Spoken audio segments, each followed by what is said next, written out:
हाँ जी, ਬਹੁਤ ਸਾਰੇ ਲੋਕ ਅੱਜ ਦੇ ਐਗਜ਼ਾਮ ਦੀ ਆਨਸਰ ਕੀ ਨੂੰ ਫਾਈਂਡ ਕਰ ਰਹੇ ਹੋਣਗੇ। ਤਾਂ ਜੋ ਇਹ ਆਨਸਰ ਕੀ ਹੈ, ਜੋ ਇਸਦਾ ਲਿੰਕ ਹੋਊਗਾ ਜੀਕੇ, ਇੰਗਲਿਸ਼ ਜਾਂ ਹੋਰ ਸਬਜੈਕਟ ਨੇ, ਉਸਦਾ ਸਾਨੂੰ ਲਿੰਕ ਹੋਊਗਾ ਜੋ ਡਿਸਕ੍ਰਿਪਸ਼ਨ ਦੇ ਵਿੱਚ ਮਿਲ ਜੂਗਾ। ਤਾਂ ਆਪਾਂ ਇਸ ਕਲਾਸ ਦੇ ਵਿੱਚ, ਇਸ ਲੈਕਚਰ ਦੇ ਵਿੱਚ ਆਪਾਂ ਜੋ ਇਹਦਾ ਮੈਥ ਦੇ ਮੈਂਟਲ ਐਬਿਲਿਟੀ ਹੈ, ਮਤਲਬ ਰੀਜ਼ਨਿੰਗ ਹੈ, ਉਸਨੂੰ ਆਪਾਂ ਸੋਲਵ ਕਰ ਦਿਆਂਗੇ ਵੀ ਕਿਸ ਤਰੀਕੇ ਦੀ ਸੀਗੀ ਤੇ ਕਿੰਨੀ ਕੁ ਆਸਾਨ ਸੀ। ਤਾਂ ਜਿਵੇਂ ਕੁਐਸਚਨ ਨੰਬਰ 21 ਤੋਂ ਆਪਾਂ ਦੇਖ ਲੈਂਦੇ ਹਾਂ। ਦੇਖੋ ਜੀ, ਕੁਐਸਚਨ ਨੰਬਰ 21 ਹੈ, ਇਹ ਸੈੱਟ ਏ ਹੈਗਾ ਜੀ।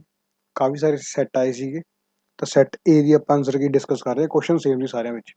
ਤਾਂ ਜਿਵੇਂ ਕੁਐਸਚਨ ਹੈਗਾ, ਚੂਜ਼ ਦਾ ਨੰਬਰ ਸੀਰੀਜ਼ ਹੈ ਇਹ। ਇਸ 'ਚ ਆਪਾਂ ਨੇ ਕੁਐਸਚਨ ਨੂੰ ਮਤਲਬ ਇਹਦਾ ਆਪਾਂ ਪੈਟਰਨ ਫਾਈਂਡ ਕਰਨਾ ਹੈ ਵੀ ਕੁਐਸਚਨ ਮਾਰਕ ਦੀ ਜਗ੍ਹਾ 'ਤੇ ਕੀ ਆਊਗਾ। ਤਾਂ ਦੇਖੋ ਇਹਨਾਂ ਦਾ ਆਪਾਂ ਡਿਫਰੈਂਸ ਚੈੱਕ ਕਰਦੇ ਹਾਂ ਪਹਿਲਾਂ, ਕਿਉਂਕਿ ਲਗਾਤਾਰ ਨੰਬਰ ਡਿਕਰੀਜ਼ ਹੋ ਰਹੇ ਨੇ। ਤਾਂ ਸਭ ਤੋਂ ਪਹਿਲਾਂ ਆਪਾਂ ਇਹਨਾਂ ਦਾ ਡਿਫਰੈਂਸ ਚੈੱਕ ਕਰਦੇ ਹਾਂ। ਉਰੇ ਡਿਫਰੈਂਸ ਜੋ ਹੈ, ਉਰੇ ਡਿਫਰੈਂਸ ਹੈ 66 ਦਾ। 41 ਤੇ 25 66 ਡਿਫਰੈਂਸ। ਉਰੇ ਡਿਫਰੈਂਸ ਹੈ ਜੀ 55 ਦਾ। ਉਰੇ ਡਿਫਰੈਂਸ ਹੈ 44 ਦਾ। ਉਰੇ ਡਿਫਰੈਂਸ ਆ ਗਿਆ 33 ਦਾ। ਉਰੇ ਡਿਫਰੈਂਸ ਹੈ 22 ਦਾ। ਤਾਂ ਨੈਕਸਟ ਜੋ ਨੰਬਰ ਹੋਊਗਾ ਇਸ ਤੋਂ 11 ਦਾ ਡਿਫਰੈਂਸ ਹੋਊਗਾ, ਮਤਲਬ ਕਿੰਨਾ ਬਣ ਜਾਊਗਾ 94। ਤਾਂ ਆਪਸ਼ਨ ਏ ਇਜ਼ ਆਨਸਰ ਸੀਗਾ। ਸਿੰਪਲ ਕੁਐਸਚਨ ਸੀਗਾ ਜੀ ਇਹ, ਮਤਲਬ ਕਿ ਠੀਕ ਹੋਣ ਵਾਲਾ ਕੁਐਸਚਨ ਸਾਰਿਆਂ ਦਾ ਇਹ। ਨੈਕਸਟ ਹੈ ਜੀ question number 22। Choose the missing term in the alphabet series out of the given alternative. ਦੇਖੋ ਜੀ ਕਿਸ ਤਰੀਕੇ ਦੀ ਸੀਰੀਜ਼ ਬਣੀ ਹੋਈ ਹੈ ਇਹ। ਦੇਖੋ ਸਭ ਤੋਂ ਪਹਿਲਾਂ ਹੈਗਾ ਏ ਡੀ, ਪਹਿਲਾਂ ਏ ਤੋਂ ਡੀ ਗਏ, ਫਿਰ ਸੀ ਆ ਗਿਆ, ਫਿਰ ਸੀ ਤੋਂ ਬਾਅਦ ਐਫ ਆਇਆ, ਕੁਐਸਚਨ ਮਾਰਕ ਐਚ, ਜੀ, ਕੁਐਸਚਨ ਮਾਰਕ ਆਈ।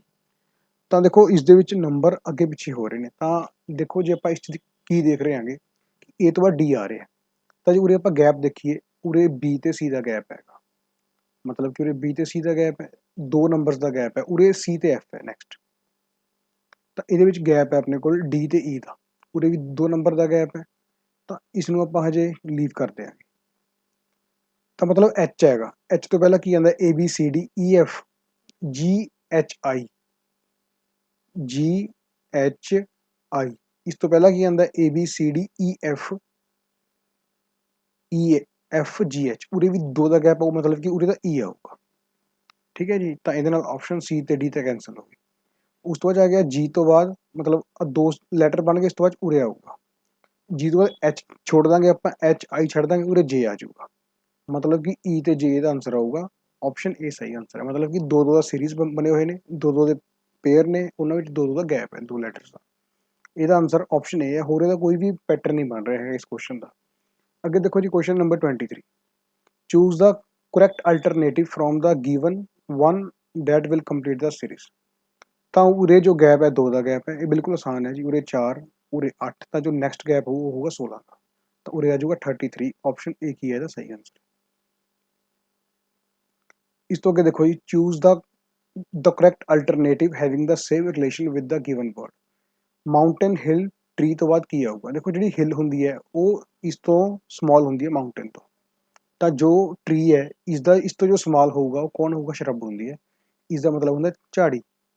ਠੀਕ ਹੈ ਜੀ, ਤਾਂ ਆਪਸ਼ਨ ਡੀ ਕੀ ਹੈ ਇਹਦਾ ਸਹੀ ਆਨਸਰ। ਨੈਕਸਟ ਹੈ ਜੀ 48 ਰੇਸ਼ੋ 122, ਮਤਲਬ ਕਿ ਇੱਥੇ ਆਪਾਂ ਰੇਸ਼ੋ ਨਹੀਂ ਬੋਲ ਸਕਦੇ ਹੈਗੇ। ਤਾਂ ਜੋ ਇਹ ਕੁਐਸਚਨ ਹੈ, ਮਤਲਬ ਕਿ ਜੋ 48 ਤੇ 122 ਲਿੰਕ ਨੇ, ਜਿਵੇਂ ਉਸੇ ਤਰੀਕੇ ਨਾਲ 168 ਦੇ ਨਾਲ ਕਿਹੜਾ ਨੰਬਰ ਲਿੰਕ ਹੋਊਗਾ। ਤਾਂ ਦੇਖੋ ਜੀ, ਜੇ ਇੱਥੇ ਆਪਾਂ ਦੇਖੀਏ ਇਸ ਨੰਬਰ ਨੂੰ, ਇਹ ਨੰਬਰ ਕਿਵੇਂ ਦਾ, ਇਹ ਨੰਬਰ ਹੈ ਜੀ 7 ਦਾ ਸਕੁਆਇਰ -1। ਠੀਕ ਹੈ, ਜਿਹੜਾ 122 ਨੰਬਰ ਹੈ ਇਹ ਕੀ ਹੈ ਆਪਣੇ ਕੋਲ 11 ਦਾ ਸਕੁਆਇਰ +1, ਮਤਲਬ ਕਿ ਉਰੇ 4 ਦਾ ਗੈਪ ਹੈਗਾ। ਉਰੇ ਚੈੱਕ ਕਰਦੇ ਹਾਂ ਜੀ ਆਪਾਂ। ਦੇਖੋ ਇਹਦੇ ਵਿੱਚ ਕੀ ਹੁੰਦਾ, ਜੋ ਰਿਲੇਸ਼ਨ ਇਹਨਾਂ ਵਿੱਚ ਹੋਊਗਾ ਉਹੀ ਸੇਮ ਰਿਲੇਸ਼ਨ ਇਸਦੇ ਵਿੱਚ ਹੋਊਗਾ, ਕਿਉਂਕਿ ਇਹ ਮੈਥ ਦਾ ਕੁਐਸਚਨ ਨਹੀਂ ਹੈਗਾ, ਇਹ ਮੈਂਟਲ ਐਬਿਲਿਟੀ ਦਾ ਕੁਐਸਚਨ ਹੈ, ਰੀਜ਼ਨਿੰਗ ਦਾ। ਤਾਂ ਇਹਨੂੰ ਇਸ ਤਰੀਕੇ ਨਾਲ ਸੋਲਵ ਹੋਊਗਾ। ਤਾਂ ਜੇ ਆਪਾਂ ਇਸ ਨੂੰ ਚੈੱਕ ਕਰ ਦਿਆਂਗੇ, ਇਹ ਕੀ ਹੈ ਆਪਣੇ ਕੋਲ 13 ਦਾ ਸਕੁਆਇਰ -1 ਹੈ। ਤਾਂ ਮਤਲਬ ਕਿ ਉਰੇ ਆਪਾਂ 4 ਐਡ ਕਰਾਂਗੇ, ਉਰੇ ਬਣ ਜਾਊਗਾ 17 ਦਾ ਸਕੁਆਇਰ +1। 17 ਦਾ ਹੁੰਦਾ 289 +1 ਬਣ ਜਾਊਗਾ 290। ਆਪਸ਼ਨ ਸੀ ਆਨਸਰ ਬਣ ਰਿਹਾ ਜੀ ਇਸ ਦੇ ਵਿੱਚ।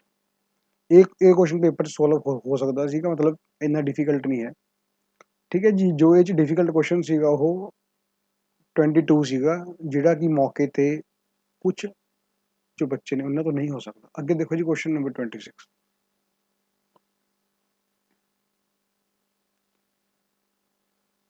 ਕੁਐਸਚਨ ਨੰਬਰ 26 ਹੈ ਜੀ, choose the odd one from the given words. ਕਹਿੰਦਾ ਇਹਨਾਂ ਵਿੱਚੋਂ ਆਪਾਂ ਨੇ ਇੱਕ ਵੱਖਰਾ ਸ਼ਬਦ ਚੁਣਨਾ ਹੈਗਾ, ਮਤਲਬ ਕਿ ਡਿਫਰੈਂਟ ਚੁਣਨਾ ਹੈ। ਪਹਿਲਾ ਹੈਗਾ ਵੋਲਿਊਮ, ਵੋਲਿਊਮ ਹੁੰਦਾ ਆਇਤਨ, ਸਾਈਜ਼, ਲਾਰਜ, ਸ਼ੇਪ। ਦੇਖੋ ਉਰੇ ਕੀ ਹੈ, ਉਰੇ ਹੈਗਾ ਵੋਲਿਊਮ, ਮਾਪ, ਬੜਾ ਤੇ ਆਕਾਰ। ਦੇਖੋ ਇਹ ਪਹਿਲੀ ਗੱਲ ਤਾਂ ਇਹ ਜੇ ਆਪਾਂ ਇਸ ਕੁਐਸਚਨ ਨੂੰ ਦੇਖੀਏ ਤਾਂ ਇਹ ਕੋਈ ਮੈਂਸੂਰੇਸ਼ਨ ਨਾਲ ਕੁਐਸਚਨ ਲਿੰਕ ਨਹੀਂ ਕਰ ਰਿਹਾ। ਮਤਲਬ ਕੀ ਹੈ ਉਰੇ ਜੋ ਇਹ ਕੁਐਸਚਨ ਹੈਗਾ, ਦੇਖੋ ਉਰੇ ਧਿਆਨ ਨਾਲ ਦੇਖੋ, ਜਿਹੜਾ ਵੋਲਿਊਮ ਕੀ ਹੁੰਦਾ ਹੈਗਾ, ਉਹ ਕਿਸੇ ਇਹ ਜੋ ਕੁਐਸਚਨ ਹੈਗਾ ਐਕਚੁਅਲ ਦੇ ਵਿੱਚ ਇਹ ਡਿਪੈਂਡ ਕਰ ਰਿਹਾ ਹੈ ਕੁਐਸਚਨ ਤੋਂ, ਇੱਕ ਸਾਇੰਸ ਦੇ ਨਾਲ ਲਿੰਕ ਕੁਐਸਚਨ ਹੈ। ਮਤਲਬ ਕਿ ਉਰੇ ਕਿਸੇ ਵੀ ਜਿਹੜਾ ਕੋਈ ਵੀ ਚੀਜ਼ ਹੁੰਦੀ ਹੈ, ਜਿਵੇਂ ਆਪਣੇ ਕੋਲ ਕੀ ਹੁੰਦਾ, ਉਹ ਹੁੰਦਾ ਸੋਲਿਡ, ਉਹਦੀ 3 ਪ੍ਰੋਪਰਟੀਜ਼ ਹੁੰਦੀਆਂ ਨੇ, ਵੋਲਿਊਮ, ਸ਼ੇਪ, ਸਾਈਜ਼। ਠੀਕ ਹੈ ਜੀ, ਬਟ ਉਹਦਾ ਉਸਦੇ ਵਿੱਚ ਜੋ ਉਹਦੀ ਫਿਜ਼ੀਕਲ ਕੁਆਂਟਿਟੀ ਲਾਰਜ ਨਹੀਂ ਹੁੰਦੀ ਹੈ, ਮਤਲਬ ਕਿ ਜੋ ਉਹਦੀ ਫਿਜ਼ੀਕਲ ਪ੍ਰੋਪਰਟੀਜ਼ ਆਪਾਂ ਦੇਖਦੇ ਹਾਂ ਉਹ ਲਾਰਜ ਨਹੀਂ ਆਉਂਦਾ।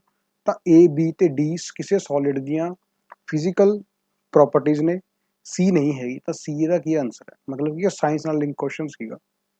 ਨੈਕਸਟ ਹੈ ਜੀ question number 27, SIGHT is written as FBTUG। ਦੇਖੋ ਜੀ ਕੀ ਹੈ ਕੁਐਸਚਨ, S ਤੋਂ ਬਾਅਦ S ਦਾ ਕੋਡ ਕੀ ਹੈ, F ਹੈ, ਤਾਂ ਮਤਲਬ ਕਿ ਇਹਨਾਂ ਵਿੱਚ ਕਿੰਨੇ ਦਾ ਗੈਪ ਹੋਊਗਾ, S ਤੋਂ ਬਾਅਦ TUVWXYZ ABCDE, ਤਾਂ 12 ਨੰਬਰ ਛੱਡ ਕੇ 13ਵਾਂ ਲੈਟਰ F ਹੈਗਾ। ਤਾਂ ਦੇਖੋ ਹੁਣ ਜੇ ਆਪਾਂ ਸੇਮ ਆਪਾਂ ਇਸ ਤੋਂ ਬਾਅਦ ਦੇਖਦੇ ਹਾਂ I, ਮਤਲਬ ਕਿ 13 ਲੈਟਰ ਆਪਾਂ ਨੇ ਐਡ ਕੀਤੇ ਨੇ। ਪਹਿਲਾਂ ਤਾਂ ਆਪਾਂ ਇਹੀ ਚੈੱਕ ਕਰਨੀ ਪਊ ਕਿਉਂਕਿ ਹੋਰ ਇਸ 'ਚ ਕੋਈ ਵੀ ਰਿਲੇਸ਼ਨ ਨਹੀਂ ਬਣ ਰਿਹਾ ਹੈਗਾ। I ਤੋਂ ਬਾਅਦ ਹੈਗਾ V, JKLMNOPQRSTU, ਇਸ ਦੇ ਵਿੱਚ ਵੀ 13 ਐਡ ਹੋ ਰਿਹਾ ਹੈਗਾ। ਠੀਕ ਹੈ ਜੀ, ਪਲੱਸ 13 ਐਡ ਹੋ ਰਿਹਾ। ਹੁਣ ਦੇਖੋ ਜੀ ਜੇ S ਦਾ ਕੋਡ F ਹੈ ਤਾਂ R S ਤੋਂ ਪਹਿਲਾਂ ਹੁੰਦਾ, ਤਾਂ ਇਸ ਦਾ ਕੋਡ ਕੀ ਹੋਣਾ ਚਾਹੀਦਾ ਹੈਗਾ, E, ਮਤਲਬ ਕਿ R ਦਾ ਕੋਡ ਤਾਂ E ਆਊਗਾ, ਇੰਨੀ ਗੱਲ ਦੀ ਸ਼ੋਰਟੀ ਹੋ ਗਈ ਆਪਾਂ ਨੂੰ। ਤਾਂ ਇਕੱਲੀ ਸਿਰਫ D ਆਪਸ਼ਨ ਹੈ, ਤਾਂ D ਦਾ ਆਂਸਰ। ਨੈਕਸਟ ਹੈ ਜੀ question number 28, if glare is coded as this and monsoon this, and how can ransom be coded। ਦੇਖੋ ਬਿਲਕੁਲ ਆਸਾਨ ਹੈ ਜੀ ਤਾਂ ਕੁਐਸਚਨ, ਇਹ ਤਾਂ 100% ਬੱਚਿਆਂ ਦਾ ਠੀਕ ਹੋ ਸਕਦਾ ਹੈਗਾ। ਤਾਂ ਦੇਖੋ R ਦਾ ਕੋਡ ਕੀ ਹੈ ਉਰੇ, 1 ਹੈ, ਤਾਂ ਆਪਾਂ 1 ਲਿਖ ਲਿਆ। A ਦਾ ਕੋਡ ਇਸ ਤੋਂ ਪਹਿਲਾਂ 8 ਹੈ, ਤਾਂ ਆਪਾਂ ਉਰੇ 8 ਲਿਖ ਲਿਆ। N ਦਾ ਕੋਡ ਕੀ ਹੈ, ਲਾਸਟ ਹੈ ਜੀ 9, 189 ਆ ਗਿਆ, ਤਾਂ D option cancel, A option cancel. Next ਹੈ ਜੀ S, S ਦਾ ਜੋ ਕੋਡ ਹੈ ਇਹ ਆ ਜਾਊਗਾ 5, ਤਾਂ ਉਰੇ ਲਿਖਾਂਗੇ 5, ਤਾਂ ਆਪਸ਼ਨ B ਵੀ ਕੈਂਸਲ, ਆਪਸ਼ਨ C ਕੀ ਹੈ ਇਹਦਾ ਆਂਸਰ। ਅੱਗੇ ਦੇਖੋ ਜੀ ਕੁਐਸਚਨ ਨੰਬਰ 29, ਹਾਂਜੀ ਬਿਲਕੁਲ 29 ਦੇਖੋ ਜੀ, ਇਹਦੇ ਵਿੱਚ ਹੈ ਜੀ ਆਪਣੇ ਕੋਲੇ pointing to Ketan, Namrata said he is the son of my father's only son, how is Ketan's mother related to Namrata। ਤਾਂ ਜਦੋਂ ਇਸ ਕੁਐਸਚਨ ਨੂੰ ਪੰਜਾਬੀ 'ਚ ਆਪਾਂ ਰੀਡ ਕਰਦੇ ਹਾਂ, ਕੇਤਨ ਵੱਲ ਇਸ਼ਾਰਾ ਕਰਦੇ ਹੋਏ ਨਿਮਰਤ ਨੇ ਕਿਹਾ, ਉਹ ਮੇਰੇ ਪਿਤਾ ਦੇ ਇਕਲੌਤੇ ਪੁੱਤਰ ਦਾ ਪੁੱਤਰ ਹੈ, ਕੇਤਨ ਦੀ ਮਾਂ ਦਾ ਨਿਮਰਤ ਨਾਲ ਕੀ ਸੰਬੰਧ ਹੈ। ਦੇਖੋ ਜੀ ਇਸ ਕੁਐਸਚਨ ਦੇ ਵਿੱਚ ਆਪਾਂ ਨੂੰ ਇਸ ਦੇ ਬਾਰੇ ਕੁਝ ਨਹੀਂ ਪਤਾ ਜੀ, ਇਹ ਮੇਲ ਹੈ ਜਾਂ ਫੀਮੇਲ ਹੈ, ਕਿਉਂਕਿ ਹੁਣ ਪੰਜਾਬੀ 'ਚ ਆਪਾਂ ਨਾਮ ਪੜ੍ਹਦੇ ਹਾਂ ਤਾਂ ਉਹ ਫੀਮੇਲ ਦਾ ਸ਼ੋਅ ਹੋ ਰਿਹਾ, ਸੌਰੀ ਮੇਲ ਦਾ ਵੀ ਸ਼ੋਅ ਹੋ ਰਿਹਾ, ਫੀਮੇਲ ਦਾ ਵੀ ਸ਼ੋਅ ਹੋ ਰਿਹਾ, ਤੇ ਜਦੋਂ ਇੰਗਲਿਸ਼ 'ਚ ਪੜ੍ਹਦੇ ਹਾਂ ਆਪਾਂ ਤਾਂ ਉਹ ਫੀਮੇਲ ਦਾ ਸ਼ੋਅ ਹੋ ਰਿਹਾ। ਤਾਂ ਇੱਕ ਵਾਰ ਆਪਾਂ ਦੋਹੇ ਕੇਸ ਲੈ ਕੇ ਵੀ ਚੱਲਦੇ ਆਂਗੇ। ਆਪਾਂ ਨੇ ਸਪੋਜ਼ ਕਰ ਲਿਆ ਪਹਿਲਾਂ ਨਮਰਤਾ ਜਾਂ ਨਿਮਰਤ ਜਾਂ ਮੇਲ ਹੈ, ਤਾਂ ਆਪਾਂ ਇਹਨੂੰ ਲਿਖ ਲਿਆ ਮੇਲ। ਦੇਖੋ ਜੀ ਇਹਨੇ ਕੀ ਕਿਹਾ, he is the only son of my father's only son, ਇੱਥੋਂ ਚੱਕਾਂਗੇ ਆਪਾਂ ਕੁਐਸਚਨ, ਮਾਈ ਫਾਦਰ, ਇਹਦਾ ਫਾਦਰ ਪਲੱਸ ਦਾ ਸਾਈਨ, ਇਹਦਾ ਓਨਲੀ ਸਨ ਕੌਣ ਹੋਊਗਾ, ਦੇਖੋ ਜੇ ਇਹ ਮੇਲ ਹੈ ਤਾਂ ਫਿਰ ਤਾਂ ਇਹੀ ਹੋ ਗਿਆ ਓਨਲੀ ਸਨ, ਤੇ ਉਹਦਾ ਅੱਗੇ ਸਨ ਹੈ ਕੇਤਨ। ਠੀਕ ਹੈ ਜੀ, how is the Ketan's mother related to Namrata, ਤਾਂ ਜੋ ਇਹਦੀ ਮਦਰ ਹੋਊਗੀ ਤਾਂ ਮਤਲਬ ਕਿ ਇਹਦੀ ਵਾਈਫ ਹੋਊਗੀ, ਨੈਗੇਟਿਵ। ਤਾਂ ਇਹਨੇ ਕੀ ਪੁੱਛਿਆ, how's ਕੇਤਨਸ mother relate to Namrata, ਤਾਂ ਉਹਦਾ ਕੀ ਸੰਬੰਧ ਹੈ ਦੋਵਾਂ ਦੇ ਵਿੱਚ, ਮਤਲਬ ਕਿ ਹਸਬੈਂਡ ਤੇ ਵਾਈਫ ਹੋ ਗਈ, ਉਰੇ ਆਪਸ਼ਨ ਨਹੀਂ ਹੈ ਕੋਈ, ਤਾਂ ਮਤਲਬ ਕਿ ਜੋ ਐਨ ਹੈ ਉਹ ਮੇਲ ਨਹੀਂ ਹੈ, ਉਹ ਫੀਮੇਲ ਹੈ। ਠੀਕ ਹੈ ਜੀ, ਵੈਸੇ ਨਾਮ ਤੋਂ ਵੀ ਸ਼ੋ ਹੋ ਰਿਹਾ ਸੀ ਤਾਂ, ਪਰ ਆਪਾਂ ਇਹਨੂੰ ਕਰ ਨਹੀਂ ਸਕੇ, 100% ਨਹੀਂ ਕਹਿ ਸਕੇ ਵੀ ਉਹ ਫੀਮੇਲ ਹੀ ਹੋ, ਤਾਂ ਇਹਨੂੰ ਆਪਾਂ ਲਿਖ ਰਹੇ ਨੈਗੇਟਿਵ ਸਾਈਨ। ਤਾਂ ਹੁਣ ਜੋ ਇਹਦਾ ਓਨਲੀ ਸਨ ਹੈ ਉਹ ਇਸਦਾ ਕੀ ਹੋਊਗਾ, ਭਰਾ ਹੋਊਗਾ ਨਮਰਤਾ ਦਾ, ਤਾਂ ਉਰੇ ਆਪਾਂ ਇਹਦਾ ਕੀ ਲਿਖ ਲਿਆ, ਬ੍ਰਦਰ। ਤਾਂ ਹੁਣ ਜੋ ਇਹਦੀ ਮਾਂ ਹੋਊਗੀ ਕੇਤਨ ਦੀ, ਉਹ ਇਹਦੀ ਕੀ ਹੋਊਗੀ, ਇਸ ਦੀ ਵਾਈਫ ਹੋਗੀ, ਮਤਲਬ ਕਿ ਇਸ ਨਮਰਤਾ ਦੀ ਉਹਦੇ ਭਰਾ ਦੀ ਵਾਈਫ, ਠੀਕ ਹੈ ਜੀ, ਉਹਦੀ ਕੀ ਬਣ ਜੂ ਸਿਸਟਰ ਇਨ ਲॉ, ਮਤਲਬ ਕਿ ਆਪਸ਼ਨ ਡੀ। ਅੱਗੇ ਦੇਖੋ ਜੀ question number 30। Amit walked 30 metres towards east, east ਵੱਲ ਗਿਆ ਜੀ 30 ਮੀਟਰ ਇਸ ਪੁਆਇੰਟ ਤੋਂ, and took a right turn, ਤਾਂ ਰਾਈਟ ਇਸ ਤਰਫ ਆ ਜਾਊਗੀ 40 metre. Then he took a left turn, left ਆਊਗੀ ਇਸ ਤਰਫ, ਤਾਂ ਇਹ ਕਿੰਨੀ ਹੋਗੀ 30 metre. In which direction is he now from the starting point, ਕਹਿੰਦਾ ਉਰੋਂ ਕਿਹੜੀ ਡਾਇਰੈਕਸ਼ਨ ਦੇ ਵਿੱਚ ਹੈ, ਆਹ ਡਾਇਰੈਕਸ਼ਨ ਹੁੰਦੀ ਹੈ ਈਸਟ, ਵੈਸਟ, ਨਾਰਥ, ਸਾਊਥ, ਤਾਂ ਇਹ ਉਰੇ ਹੈ ਸਾਊਥ ਈਸਟ ਦੇ ਵਿੱਚ ਹੈ, ਤਾਂ ਆਪਸ਼ਨ ਸੀ ਆਂਸਰ ਹੈ ਜੀ। ਨੈਕਸਟ ਦੇਖੋ question number 31। Which of the following diagram indicate best relation between teacher, ਮੈਨ, ਆਥਰਸ। ਬਿਲਕੁਲ ਸਿੰਪਲ ਹੈ ਜੀ, ਜੋ ਟੀਚਰਸ ਨੇ ਉਹ ਮੈਨ ਵੀ ਹੋ ਸਕਦੇ ਨੇ ਤੇ ਆਥਰ ਵੀ ਹੋ ਸਕਦੇ ਨੇ। ਮੈਨ ਟੀਚਰਸ ਦੇ, ਜੋ ਮੈਨ ਦੇ ਵਿੱਚੋਂ ਕੁਝ ਲੋਕ ਆਥਰ ਵੀ ਹੋ ਸਕਦੇ ਨੇ ਤੇ ਟੀਚਰ ਵੀ ਹੋ ਸਕਦੇ ਨੇ, ਤੇ ਜੋ ਆਥਰ ਨੇ ਉਹ ਮੈਨ ਵੀ ਹੋ ਸਕਦੇ ਨੇ ਤੇ ਟੀਚਰ ਵੀ ਹੋ ਸਕਦੇ ਨੇ। ਤਾਂ ਆਪਸ਼ਨ ਤਿੰਨਾਂ ਦੇ ਵਿੱਚ ਕਾਮਨ ਪੋਰਸ਼ਨ ਵੀ ਆਊਗਾ, ਠੀਕ ਹੈ ਜੀ। ਤਾਂ ਸਿਰਫ ਏ ਆਪਸ਼ਨ ਇਸ ਨੂੰ ਬੈਸਟ ਸੈਟੀਸਫਾਈ ਕਰਦੀ ਹੈ, ਠੀਕ ਹੈ ਜੀ। ਜਾਂ ਫਿਰ ਇਹਨੂੰ ਆਪਸ਼ਨ ਬੀ ਵੀ ਹੈਗੀ ਆ ਉਰੇ, ਬਟ ਉਰੇ ਇੱਕ ਕੰਡੀਸ਼ਨ ਹੈ, ਆਪਸ਼ਨ ਬੀ ਗਲਤ ਤਾਂ ਹੈ ਕਿਉਂਕਿ ਮੰਨ ਲਓ ਇਹ ਟੀਚਰ ਹੈ, ਇਹ ਮੈਨ ਹੈ, ਆਥਰ ਹੈ, ਤਾਂ ਟੀਚਰ ਤੇ ਆਥਰ ਦਾ ਕੋਈ ਬਣ ਨਹੀਂ ਰਿਹਾ, ਮਤਲਬ ਕਿ ਰਿਲੇਸ਼ਨ ਨਹੀਂ ਹੈਗਾ, ਤਾਂ ਇਸ ਕਰਕੇ ਆਪਸ਼ਨ ਏ ਉਰੇ ਬੈਸਟ ਹੈ, ਆਪਸ਼ਨ ਏ ਹੀ ਸਹੀ ਹੈ ਬਿਲकुल, ਬੈਸਟ ਕੀ ਏ ਹੀ ਠੀਕ ਹੈ ਬਿਲकुल, ਠੀਕ ਹੈ ਜੀ। ਕਿਉਂਕਿ ਜੋ ਟੀਚਰ ਹੈ ਉਹ ਮੈਨ ਵੀ ਹੋ ਸਕਦਾ, ਆਥਰ ਵੀ ਹੋ ਸਕਦਾ, ਤਾਂ ਸਾਰਿਆਂ ਦਾ, ਸਾਰੇ ਸਰਕਲਸ ਦਾ ਮਿਲਣਾ ਕੰਪਲਸਰੀ ਹੈ। ਅੱਗੇ ਦੇਖੋ ਜੀ question number 32। A number is greater than 3 but less than 8, ਤਾਂ ਨੰਬਰ ਕੀ ਹੋ ਸਕਦਾ ਹੈ 5, 4, 5, 6 ਤੇ 7। Next, number is greater then 6 but less than 10, ਤਾਂ ਨੰਬਰ ਕੀ ਹੋ ਸਕਦਾ 7, 8, 9। ਤਾਂ ਜੋ ਇਹਨਾਂ 'ਚ ਕਾਮਨ ਹੈ ਉਹ ਆਪਣਾ ਆਂਸਰ ਹੈ, ਜੋ ਦੋਵਾਂ 'ਚ 7 ਕਾਮਨ ਹੈ ਤਾਂ 7 ਆਪਣਾ ਆਂਸਰ ਹੈ, ਆਪਸ਼ਨ ਸੀ। ਕੁਐਸਚਨ ਨੰਬਰ 33 ਦੇਖੋ, ਇਨ ਦਾ ਰੋ of ਬॉयज A is 13 from the left and D is 17th from the right. If in this row A is 11 from the right, then what is the position of D from the left? देखो जी पहला की करांगे, सिर्फ पहला ਆਪਾਂ ਦਿਖਾਏ मतलब कि रो ਦੇ ਵਿੱਚ ਕਿੰਨੇ ਬॉयਜ਼ ਨੇ, ਤਾਂ ਕੀ ਕਿਹਾ ਪਹਿਲਾਂ ਆਪਾਂ ਲਾਈਨ ਦੇਖਾਂਗੇ A is 13th from the left, मतलब कि ਇੱਧਰ A ਹੈ, ਇਹਦੇ ਇੱਧਰ 12 ਬੱਚੇ ਨੇ ਤੇ ਇਹ ਕਿਹੜਾ 13th ਹੈ, ਇਹ ਲੈਫਟ ਹੈ, ਇੱਧਰ ਇਹਦੀ ਪੋਜੀਸ਼ਨ ਹੈ ਰਾਈਟ। ਤਾਂ ਇੱਥੇ ਕੀ ਹੈਗਾ, ਕਹਿੰਦਾ A is 11 from the right, मतलब ਕਿ ਇੱਧਰ ਇਹਦੇ ਕਿੰਨੇ ਬੱਚੇ ਹੋਣਗੇ 10 ਬੱਚੇ ਹੋਣਗੇ, ਤਾਂ 12 10 22 ਤੇ ਇੱਕ ਆਪ ਹੋ ਗਏ 23, ਤਾਂ ਕੁੱਲ ਮਿਲਾ ਕੇ 23 ਬੱਚੇ ਨੇ ਰੋ ਦੇ ਵਿੱਚ। ਤਾਂ ਕੁਐਸਚਨ ਕੀ ਹੈ, D is 17th from the right, D right ਤੋਂ 17th ਹੈ, मतलब कि इधर कितने बच्चे ने 16 बच्चे ने। What is the position of D from the left, कुल बच्चे 23 ने, 17 ਤਾਂ ਹੀ ਹੋ ਗਏ ਤਾਂ 6 ਇੱਧਰ ਹੋਣਗੇ, ਤਾਂ ਡੀ ਇੱਧਰੋਂ ਕਿੰਨੇ ਦੇ ਹੈ 7th ਪੋਜੀਸ਼ਨ ਤੇ ਲੈਫਟ ਤੋਂ, ਤਾਂ ਆਪਸ਼ਨ ਬੀ ਆਂਸਰ ਹੈ ਜੀ। ਅੱਗੇ ਦੇਖੋ ਜੀ ਕੁਐਸਚਨ ਨੰਬਰ 34।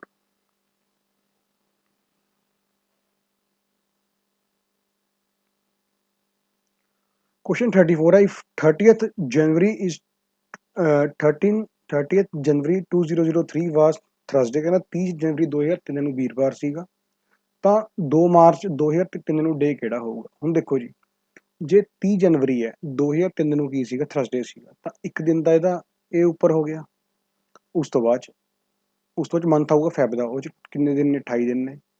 ਨੈਕਸਟ ਜੋ ਮੰਥ ਹੈ ਫਿਰ ਤਾਂ ਮਾਰਚ ਸਟਾਰਟ ਹੋ, मतलब कि ਮਾਰਚ ਦਾ ਇੱਕ ਦਿਨ ਹੈ, ਤਾਂ ਕੁੱਲ ਮਿਲਾ ਕੇ ਦਿਨ 30 ਹੋ ਗਏ। ਤਾਂ ਹੁਣ ਦੇਖੋ, ਜੇ 30 ਜਨਵਰੀ ਨੂੰ ਵੀਰਵਾਰ ਹੈ ਤਾਂ 7 ਦਿਨਾਂ ਬਾਅਦ ਵੀ ਕੀ ਆਊਗਾ ਵੀਰਵਾਰ ਆਊਗਾ, मतलब कि ਕੀ ਆਊਗਾ ਥਰਸਡੇ ਆਊਗਾ। ਤਾਂ मतलब कि ਜੇ ਆਪਾਂ 4 ਵੀਕ ਕੱਢ ਦਈਏ ਪੂਰੇ, मतलब कि ਜੇ 6 ਨੂੰ ਆਊਗਾ ਪਹਿਲਾਂ, ਠੀਕ ਹੈ ਜੀ ਵੀਰਵਾਰ, ਕਿਉਂਕਿ ਇੱਕ ਦਿਨ 31 ਦਾ ਹੋ ਗਿਆ ਸੀਗਾ, ਫਿਰ ਆਊਗਾ 13 ਦਾ, ਫਿਰ 20 ਦਾ, ਫਿਰ 27 ਦਾ, ਉਸ ਤੋਂ ਬਾਅਦ 28 ਦਾ ਕੀ ਆਊਗਾ ਸ਼ੁੱਕਰਵਾਰ, 29 ਹੁੰਦਾ ਨੀਗਾ ਫੈਬ 'ਚ 2003 ਦੇ ਵਿੱਚ, ਤਾਂ ਆ ਜਾਊਗਾ 1 ਮਾਰਚ ਸ਼ਨੀਵਾਰ, ਫਿਰ ਆ ਜਾਊਗਾ 2 ਦਾ ਐਤਵਾਰ ਸੰਡੇ, ਤਾਂ ਆਪਸ਼ਨ ਡੀ ਦਾ ਆਂਸਰ। ਅੱਗੇ ਦੇਖੋ ਜੀ question number 35। Student got twice as ਮੈਨੀ ਸਮਸ ਰੋਂਗ ਐਜ਼ ਹੀ ਗॉट ਰਾਈਟ, ਕਹਿੰਦਾ ਇੱਕ ਬੱਚੇ ਦੇ ਉਨੇ ਕੁਐਸਚਨ ਜਿੰਨੇ ਗਲਤ ਨੇ ਉਦੋਂ ਡਬਲ, ਜਿੰਨੇ ਠੀਕ ਨੇ ਉਦੋਂ ਡਬਲ ਗਲਤ ਨੇ। If he attempted 48 sums in all how many did he solve correctly. ਇੱਕ ਵਿਦਿਆਰਥੀ ਨੇ ਠੀਕ ਹੱਲ ਕੀਤੇ ਸਵਾਲਾਂ ਵਿੱਚੋਂ ਦੁੱਗਣੇ ਗਲਤ ਕੀਤੇ, ਉਹਨੇ ਡਬਲ ਗਲਤ ਕੀਤੇ ਨੇ, ਮਤਲਬ ਕਿ 2:1 ਚ ਆਪਾਂ ਡਿਵਾਈਡ ਕਰਨਾ ਕਿ ਇਹਨੂੰ 48। ਇਹ ਕੁਐਸਚਨ ਰੋਂਗ ਨੇ, ਇਹ ਕੁਐਸਚਨ ਰਾਈਟ ਨੇ। ਤਾਂ 3 ਦੀ ਵੈਲਿਊ ਕਿੰਨੀ ਆ ਗਈ 48, ਇੱਕ ਦੀ ਵੈਲਿਊ 16। ਤਾਂ ਕੁਐਸਚਨ ਠੀਕ ਕਿੰਨੇ ਨੇ 16, ਗਲਤ ਕਿੰਨੇ ਨੇ 32। ਤਾਂ ਆਪਾਂ ਪੁੱਛਿਆ ਕਿ ਇਹ ਕੁਐਸਚਨ ਠੀਕ ਕਿੰਨੇ ਨੇ 16, ਤਾਂ ਬੀ ਆਪਸ਼ਨ ਹੈ। ਨੈਕਸਟ ਦੇਖੋ ਜੀ question number 36, which of the following number is divisible by 11। ਤਾਂ ਜੋ 11 ਦਾ ਹੁੰਦਾ ਰੂਲ ਹੁੰਦਾ, ਉਹਦੇ ਵਿੱਚ ਕੀ ਹੁੰਦਾ ਹੈਗਾ, ਜੋ ਈਵਨ ਅੰਕ ਤੇ ਜੋ ਨੰਬਰ ਹੁੰਦੇ ਨੇ ਤੇ ਜੋ ਔਡ ਪਲੇਸਿਸ ਤੇ ਨੰਬਰ ਹੁੰਦੇ ਨੇ, ਉਹਨਾਂ ਦਾ ਡਿਫਰੈਂਸ ਕੀ ਹੁੰਦਾ 11 ਤੇ ਡਿਵੀਜ਼ੀਬਲ ਹੁੰਦਾ ਹੈ। ਤਾਂ ਦੇਖੋ ਉਰੇ ਚੈੱਕ ਕਰਦੇ ਹਾਂ ਆਪਾਂ 1 2 3 4 5 6 7। ਤਾਂ ਦੇਖੋ ਆਪਾਂ ਕੀ ਕਰਾਂਗੇ, ਜਿਹੜਾ ਨੰਬਰ 1 ਤੇ ਹੈ ਇਹ 6 ਤੇ ਹੈ, ਇਹ ਤਾਂ ਆਪਸ ਕੈਂਸਲ ਕਰ ਦਾਂਗੇ। ਹੁਣ ਜਿਹੜਾ ਨੰਬਰ 2 ਤੇ 4 ਇਹਨਾਂ ਸਮ 1 ਤੇ 3 ਬਣਦਾ, 4 ਬਣਦਾ, ਇਹ ਵੀ ਕੈਂਸਲ ਹੋ ਗਿਆ। ਹੁਣ ਨੰਬਰ ਬਚ ਗਿਆ 5 ਤੇ ਆਪਣਾ ਥਰਡ ਪਲੇਸ ਤੇ, ਇਹਨਾਂ ਸਮ 9 ਬਣਦਾ, ਮਤਲਬ ਇਹ ਆਂਸਰ ਨਹੀਂ ਹੈਗਾ, ਕਿਉਂਕਿ ਜੋ ਇਹਨਾਂ ਸਮ ਆਊਗਾ ਮਤਲਬ ਉਹਨਾਂ ਦਾ ਡਿਫਰੈਂਸ ਹੋਊਗਾ ਉਹ 11 ਦੇ ਡਿਵੀਜ਼ਨ ਹੋਊ, ਉਰੇ ਹੋ ਨਹੀਂ ਰਿਹਾ। ਤਾਂ ਉਰੇ ਚੈੱਕ ਕਰਦੇ ਹਾਂ 1 2 3 4 5 6 7। ਹੁਣ ਦੇਖੋ ਜੀ, ਦੇਖੋ 1 ਤੇ ਜੋ 6 ਪਲੇਸ ਹੈ ਇਹ ਈਵਨ ਔਡ ਨੇ, ਤਾਂ ਕੈਂਸਲ ਹੋ ਗਈ। 2 ਤੇ 4 ਤੇ ਚੈੱਕ ਕਰਦੇ ਹਾਂ ਆਪਾਂ, 2 ਤੇ 4 ਦਾ ਸਮ 3 ਬਣਦਾ, ਆ ਵੀ ਕੈਂਸਲ ਹੋ ਗਿਆ, ਬਿਲਕੁਲ ਠੀਕ ਹੈ ਜੀ, ਕਿਉਂਕਿ 5 ਤੇ ਹੈ, ਇਹ ਦੋਨੋਂ ਈਵਨ ਤੇ ਨੇ, ਇਹ ਔਡ ਤੇ ਹੈ। ਨੈਕਸਟ ਆ ਗਿਆ 3 ਤੇ 7 ਤੇ 4, 7 ਤੇ 4 ਦਾ ਕਿਹੜੇ ਪਲੇਸ ਨੇ 3 ਤੇ 7 ਤੇ ਨੇ, ਤਾਂ ਇਹਨਾਂ ਨੂੰ ਐਡ ਕਰ ਦਾਂਗੇ 11 ਆ ਗਿਆ, ਤਾਂ ਇਹ ਡਿਵੀਜ਼ੀਬਲ ਹੈ 11 ਤੇ, ਆਪਸ਼ਨ ਬੀ ਆਂਸਰ ਹੈ ਜੀ। ਨੈਕਸਟ ਹੈ ਜੀ question number 35, the greatest possible length which can be used to measure exactly the length 7 metre मतलब कि 700 सेंटीमीटर, 3 मीटर 85 सेंटीमीटर, 385, फिर 1295। ਤਾਂ ਇਹਨਾਂ ਦਾ ਆਪਾਂ ਕੀ ਪਤਾ ਕਰਨਾ ਹੈ, HCF ਪਤਾ ਕਰਨਾ ਹੈ। ਬਿਲਕੁਲ ਆਸਾਨ ਹੈ ਜੀ, ਦੇਖੋ ਆਪਸ਼ਨ ਡੀ ਕੈਂਸਲ ਹੈ ਕਿਉਂਕਿ 700 ਦੀ ਡਿਵਾਈਡ ਨਹੀਂ ਹੁੰਦੀ, ਠੀਕ ਹੈ ਜੀ। ਆਪਸ਼ਨ ਬੀ ਕੈਂਸਲ ਹੈ, ਇਹ ਨਹੀਂ ਡਿਵਾਈਡ ਹੁੰਦਾ, 385 ਨਹੀਂ ਡਿਵਾਈਡ ਹੋ ਰਿਹਾ। ਉਸ ਤੋਂ ਬਾਅਦ ਆਪਸ਼ਨ ਏ ਵੀ ਕੈਂਸਲ ਹੈ, ਤੇ 700 ਵੀ ਨਹੀਂ ਡਿਵਾਈਡ ਹੋ ਰਿਹਾ, ਤਾਂ ਆਪਸ਼ਨ ਸੀ ਬਚ ਗਈ ਜੀ ਆਂਸਰ। ਅੱਗੇ ਦੇਖੋ ਜੀ, ਵੈਲਿਊ ਆਫ ਦਿਸ, ਦੇਖੋ ਜੀ ਇਹ ਕੀ ਹੈ, a ਪਲਸ ਬੀ ਦਾ whole square minus a minus B ਦਾ whole square divide by a into B. ਤਾਂ ਦੇਖੋ ਜੀ ਉਰੇ a square plus b square cancel ਹੋ ਜਾਣਗੇ, ਐਂਡ 'ਚ 4a ਵੀ ਬਚੂਗਾ, ਉੱਪਰੋਂ ਨੀਚੇ ਵੀ a ਵੀ ਹੈ ਤੇ ਕੈਂਸਲ ਹੋ ਜਾਊਗਾ, ਆਪਸ਼ਨ ਡੀ ਆਂਸਰ ਹੈ ਜੀ। ਅੱਗੇ ਹੈ ਜੀ next question number 38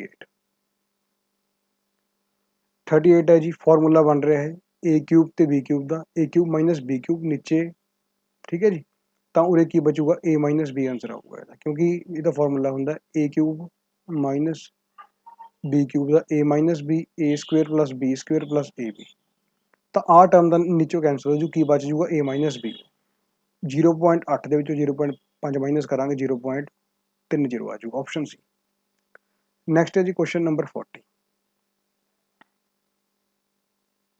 1/5 of a number is equal to 5/8 of the another number। ਤਾਂ ਮੈਂ ਇੱਕ ਨੰਬਰ ਨੂੰ ਸਪੋਜ਼ ਕਰ ਲੂੰਗਾ, ਜਿਹੜਾ ਫਸਟ ਨੰਬਰ ਨੂੰ ਸਪੋਜ਼ ਕਰ ਲੂੰਗਾ 5a, ਸੈਕਿੰਡ ਨੰਬਰ ਨੂੰ ਸਪੋਜ਼ ਕਰ ਲਿਆ ਮੈਂ 8b।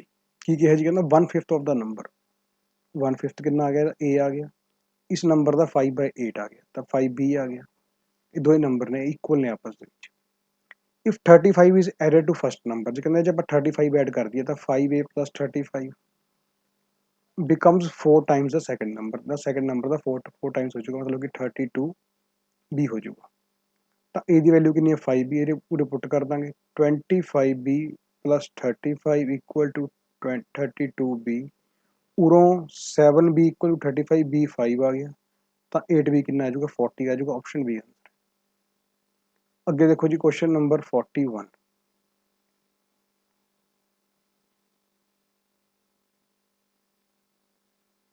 ਕੁਐਸਚਨ 41 ਹੈ ਜੀ, the sum of ages of a man and his son is 45 year. ਕਹਿੰਦਾ ਦੋ ਪਰਸਨ ਹੈ, ਮੈਨ ਤੇ ਸਨ, ਉਹਨਾਂ ਦੀ ਏਜ 45 ਹੈ। 5 ਈਅਰ ਐਗੋ 5 ਸਾਲ ਪਹਿਲਾਂ ਜੋ ਉਹਨਾਂ ਦੀ ਮਲਟੀਪਲਾਈ ਬਣਦੀ ਹੈ ਸਮਸ ਦੀ, ਉਹਨਾਂ ਦੀ ਏਜਿਸ ਦੀ 34 ਹੈ। ਦੇਖੋ ਜੀ 5 ਸਾਲ ਪਹਿਲਾਂ ਉਹਨਾਂ ਦੀ ਮਲਟੀਪਲਾਈ 34 ਹੈ, ਦੋ numbers the a into b। ਉਹਨਾਂ ਦਾ ਜੋ ਹੁਣ ਸਮ ਹੈ ਉਹ 45, ਮਤਲਬ ਕਿ 5 ਸਾਲ ਸਮ ਪਹਿਲਾਂ ਕਿੰਨਾ ਆਊਗਾ 35 ਆਊਗਾ ਜੀ। 5 ਸਾਲ ਪਹਿਲਾਂ ਇਹਨਾਂ ਸਮ 35 ਹੋਊਗਾ, ਮਲਟੀਪਲਾਈ 34 ਹੈ। ਇਹਦੇ ਵਿੱਚ ਇੱਕੋ ਹੀ ਪੋਸੀਬਿਲਿਟੀ ਹੈ ਜੀ, a ਦੀ ਵੈਲਿਊ 34 ਹੈ, b ਦੀ ਵੈਲਿਊ 1 ਹੈ, ਠੀਕ ਹੈ ਜੀ। ਮਤਲਬ ਕਿ ਫਾਦਰ ਦੀ ਏਜ 34 ਹੋਊਗੀ, ਸਨ ਦੀ ਏਜ 1 ਹੈ।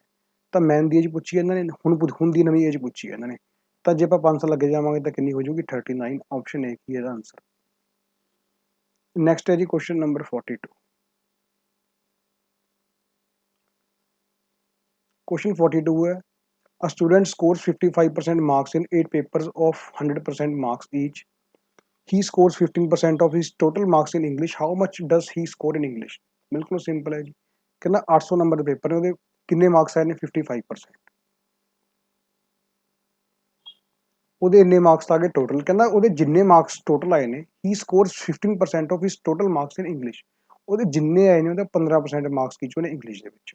ਤਾਂ ਕਹਿੰਦਾ ਉਹਦੇ ਇੰਗਲਿਸ਼ 'ਚ ਮਾਰਕਸ ਕਿੰਨੇ ਹੋਣਗੇ, ਇਸ ਚੀਜ਼ ਨੂੰ ਆਪਾਂ ਸੋਲਵ ਕਰਨਾ। ਤਾਂ ਉਰੇ 8 ਆ ਜਾਊਗਾ ਜੀ, ਇਹ ਕੈਂਸਲ ਹੋ ਗਿਆ। 5 ਤੇ ਕੈਂਸਲ ਕਰਾਂਗੇ ਉਰੇ 11 ਆ ਜਾਊਗਾ।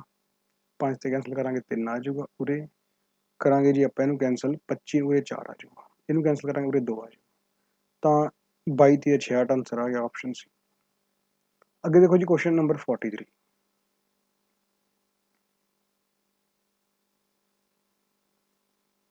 क्वेश्चन नंबर 43 है जी, fresh grapes contains 80% water while dry grapes contain 10% water. If the weight of dry grapes is 250 kg, what is the total weight when it was fresh? देखो जी की कहना फ्रैश ग्रेप ਦੇ ਵਿੱਚ 80% ਵਾਟਰ ਹੈ, ਮਤਲਬ ਕਿ 4 water ਹੈ, ਇੱਕ ਹੋਊਗਾ ਪਲਪ ਹੋਊਗਾ। ਡਰਾਈ ਦੇ ਵਿੱਚ ਕੀ ਹੈ 10% ਵਾਟਰ ਹੈ, ਜੇ 10 ਵਾਟਰ ਹੈ ਤਾਂ ਇੱਕ ਕੀ ਹੈ ਪਲਪ ਹੈ, ਮਤਲਬ ਸੌਰੀ 9 ਕੀ ਹੈ ਪਲਪ ਹੈ। ਠੀਕ ਹੈ ਜੀ। ਹੁਣ ਕੀ ਕਹਿ ਰਹੇ ਆ, ਦੇਖੋ ਉਰੇ ਕੀ ਹੋਊਗਾ ਜਦੋਂ ਗ੍ਰੇਪਸ ਨੇ ਉਹ ਫਰੈਸ਼ ਨੇ, ਉਸ ਵਿੱਚ ਉਹਦੇ ਜਿਹੜਾ ਪਾਣੀ ਹੋਊਗਾ ਉਹਦੇ ਵੇਪਰਸ ਬਣ ਕੇ ਉਹ ਉੜ ਜੂਗਾ ਤੇ ਪਿੱਛੇ ਬਚ ਜੂਗਾ ਡਰਾਈ।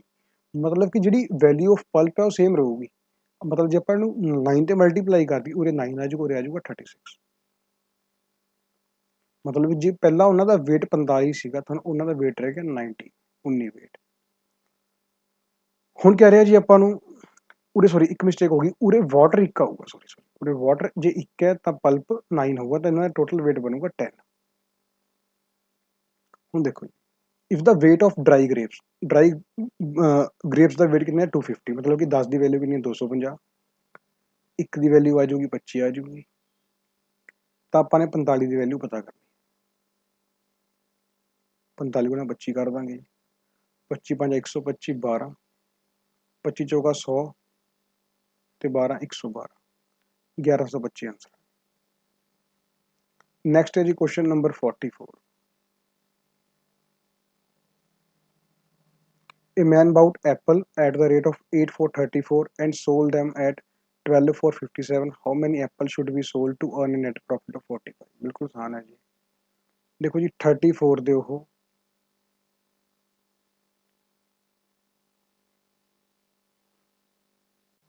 34 ਦੇ ਉਹ ਰੁਪੀਸ 34 ਦੇ 8 ਐਪਲ ਲੈ ਕੇ ਆ ਰਹੇ ਤੇ 57 ਦੇ 12 ਐਪਲ ਆ ਰਹੇ ਨੇ। ਤਾਂ ਉਹ ਕਹਿੰਦਾ ਕਿੰਨੇ ਐਪਲ ਵੇਚਦਾ ਕਿ ਇਹਨੂੰ 45 ਰੁਪਏ ਦਾ ਪ੍ਰੋਫਿਟ ਹੋ ਜੇ। ਦੇਖੋ ਜੀ ਆਪਾਂ ਨੇ ਉਰੇ ਕੀ ਕਰਨਾ ਹੈਗਾ, ਉਰੇ ਆਪਾਂ ਨੰਬਰ ਆਫ ਐਪਲ ਸੇਮ ਕਰ ਦਾਂਗੇ। ਠੀਕ ਹੈ ਜੀ, ਨੰਬਰ ਆਫ ਐਪਲ ਸੇਮ ਕਰ ਦਾਂਗੇ। ਇਹਨਾਂ ਦਾ ਐਲਸੀਐਮ ਕਿੰਨਾ 24 ਹੈ, ਤਾਂ ਇਹਨੂੰ ਮਲਟੀਪਲਾਈ ਕਰਾਂਗੇ ਆਪਾਂ 3 ਨਾਲ, ਇਹਨੂੰ ਮਲਟੀਪਲਾਈ ਕਰਾਂਗੇ ਆਪਾਂ 2 ਨਾਲ। ਤਾਂ ਇਸ ਪੁਆਇੰਟ ਤੋਂ ਆ ਜਾਊਗਾ ਜਿਹੜਾ ਪਰਸਨ ਹੈ 34 ਦੇ 102 ਰੁਪਏ ਦੇ 24 ਐਪਲ ਲੈ ਕੇ ਆ ਰਿਹਾ ਤੇ 114 ਦੇ ਕਿੰਨੇ ਐਪਲ ਵੇਚ ਰਿਹਾ, ਉਹ 24 ਵੇਚ ਰਿਹਾ। ਮਤਲਬ ਕਿ ਉਸ ਪਰਸਨ ਨੂੰ 24 ਐਪਲ ਵੇਚ ਕੇ 12 ਰੁਪਏ ਦਾ ਕੀ ਹੋ ਰਿਹਾ ਪ੍ਰੋਫਿਟ ਹੋ ਰਿਹਾ। ਠੀਕ ਹੈ ਜੀ, ਮਤਲਬ ਉਹਨੂੰ 2 ਐਪਲ ਵੇਚ ਕੇ 1 ਰੁਪਏ ਦਾ ਕੀ ਹੋ ਰਿਹਾ, 1 ਰੁਪਏ ਦਾ ਹੋ ਰਿਹਾ ਜੀ ਪ੍ਰੋਫਿਟ। ਉਹਨੇ ਕਿੰਨੇ ਐਪਲ ਵੇਚਣੇ ਨੇ, ਉਹਨੇ 45 ਰੁਪਏ ਕਮਾਣੇ ਨੇ। ਤਾਂ ਜੇ ਉਰੇ 45 ਆਊਗਾ ਤਾਂ ਉਰੇ 90 ਆ ਜਾਊਗਾ, ਤਾਂ ਉਹਨੂੰ 90 ਐਪਲ ਵੇਚ ਕੇ 45 ਰੁਪਏ ਦਾ ਪ੍ਰੋਫਿਟ ਹੋਊਗਾ। ਆਪਸ਼ਨ ਏ ਕੀ ਹੈ ਸਹੀ ਆਂਸਰ ਹੈ। ਨੈਕਸਟ ਦੇਖੋ ਜੀ ਕੁਐਸਚਨ ਨੰਬਰ 45। ਹਾਂਜੀ ਕੁਐਸਚਨ ਨੰਬਰ ਦੇਖੋ 45 ਦੇ ਵਿੱਚ ਹੈ, Sohan bout A scooter for a certain sum of money. He spent 10% on the cost on repair and sold the scooter for profit of 1100. How much did he spend on repair if he had made profit of 20%? ਦੇਖੋ ਜੀ ਉਹਨੂੰ 1100 ਰੁਪਏ ਦਾ profit ਹੋਇਆ ਤੇ ਉਹਨੂੰ 20% profit ਹੋਇਆ। ਤਾਂ scooter ਆਪਾਂ ਸਪੋਜ਼ ਕਰ ਲਿਆ ਕਿੰਨੇ ਦਾ ਸੀਗਾ 100x ਦਾ, ਤਾਂ ਰਿਪੇਅਰ ਤੇ ਕਿੰਨੇ ਲੱਗੇ 10x, ਮਤਲਬ ਕਿ 110x ਦਾ ਸਕੂਟਰ ਉਹਨੂੰ ਮਿਲ ਗਿਆ ਜੀ। ਹੁਣ ਇਹਦੇ ਉੱਪਰ 20% ਦਾ ਪ੍ਰੋਫਿਟ ਹੈ, ਮਤਲਬ ਕਿ ਇਹਦਾ 20% ਕਿੰਨਾ ਹੋ ਗਿਆ 22x। ਤਾਂ ਜੇ 22x ਦੀ ਵੈਲਿਊ ਕਿੰਨੀ ਹੈ 1100 ਤਾਂ 2 ਤੇ ਕੈਂਸਲ ਕਰਿਆ 11 ਆ ਗਿਆ 550 ਤਾਂ x ਦੀ ਵੈਲਿਊ ਕਿੰਨੀ ਆ ਗਈ 50 ਆ ਗਈ। ਤਾਂ ਆਪਾਂ ਪਤਾ ਕਰਨੀ ਹੈ ਵੈਲਿਊ ਉਹਨੇ ਕਿੰਨੇ ਰੁਪਏ ਉਹਦੇ ਰਿਪੇਅਰ ਤੇ ਲੱਗਣੇ ਮਤਲਬ ਕਿ 10x ਦੀ ਵੈਲਿਊ। ਤਾਂ ਜੇ x ਦੀ 50 ਹੈ ਤਾਂ 10x ਦੀ ਹੋ ਜਾਊਗੀ 500 ਆਪਸ਼ਨ ਸੀ। ਅੱਗੇ ਦੇਖੋ ਜੀ ਕੁਐਸਚਨ ਨੰਬਰ 46। Question 46 है जी if x ratio y 7 ratio 3 then the value of xy plus y square minus y square। ਤਾਂ ਦੇਖੋ ਜੇ ਉੱਪਰ ਨੀਚੇ ਡਿਗਰੀ ਸੇਮ ਹੋਵੇ ਤਾਂ ਆਪਾਂ x ਤੇ y ਦੀ ਵੈਲਿਊਜ਼ ਆਪਾਂ ਪੁੱਟ ਕਰ ਸਕਦੇ ਹਾਂ ਐਜ਼ ਇਟ ਇਜ਼। ਤਾਂ ਇਹ ਬਣ ਜਾਊਗਾ xy ਕਿੰਨਾ ਬਣ ਗਿਆ 21 plus 9 ਡਿਵਾਈਡ ਬਾਈ 7 ਦਾ ਸਕੁਆਇਰ 49 ਮਾਈਨਸ 9 ਤਾਂ 30/40 ਆ ਗਈ। ਇਹ ਬਣ ਜੂਗੀ ਆਪਸ਼ਨ ਏ। ਨੈਕਸਟ ਹੈ ਜੀ question number 47। if a 2/3 of a 75% मतलब ਹੁੰਦਾ 75% of b मतलब कि 3/4 of b ਤਾਂ a ਰੇਸ਼ੋ b ਆ ਜਾਊਗੀ 9/8। ਠੀਕ ਹੈ ਜੀ ਆਪਸ਼ਨ ਬੀ ਆंसर ਹੈ ਜੀ। मतलब कि बहुत ईजी क्वेश्चन ने। ਅੱਗੇ ਦੇਖੋ ਜੀ क्वेश्चन नंबर 48।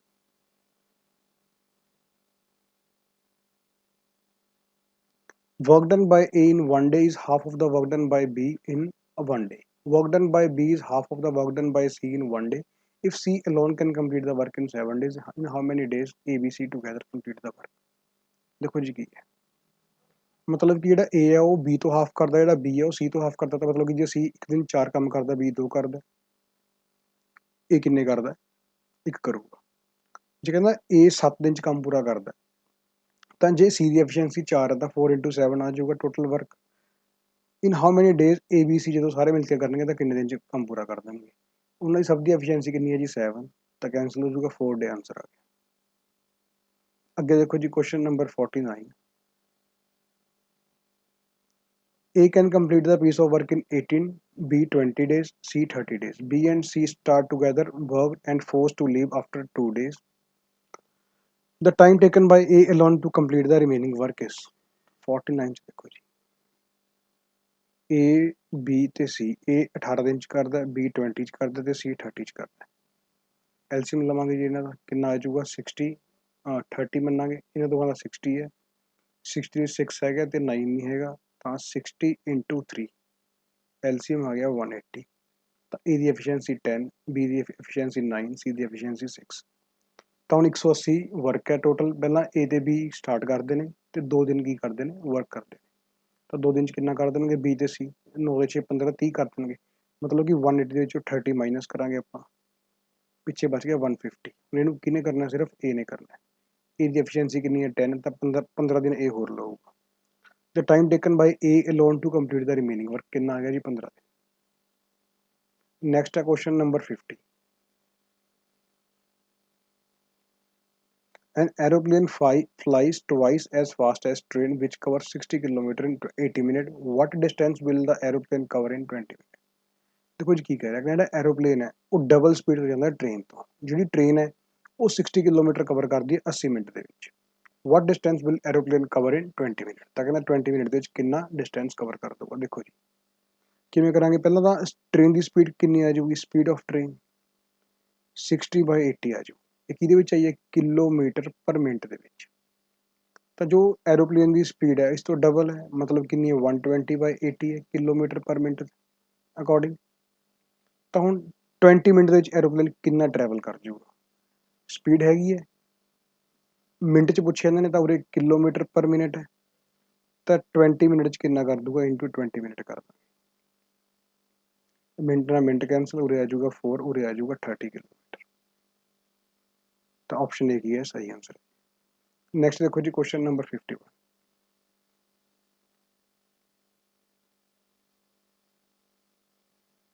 ਕੁਐਸਚਨ 51 ਹੈ ਜੀ ਥੋੜਾ ਜਿਹਾ ਇਹ ਖਰਾਬ ਨੇ ਜੀ ਪਿਕਸਲ ਤਾਂ ਮੈਂ ਇਹਨੂੰ ਪੜ੍ਹਦਾ। A and B are two stations 10 kilometer apart। P starts from A towards B at the rate of 3 kilometer per hour, whereas another person Q starts from B travel toward A at the rate of 2 kilometer per hour। When and where do they meet। ਤਾਂ ਦੇਖੋ ਜੀ distance ਕਿੰਨਾ 10 kilometre ਪਰ R.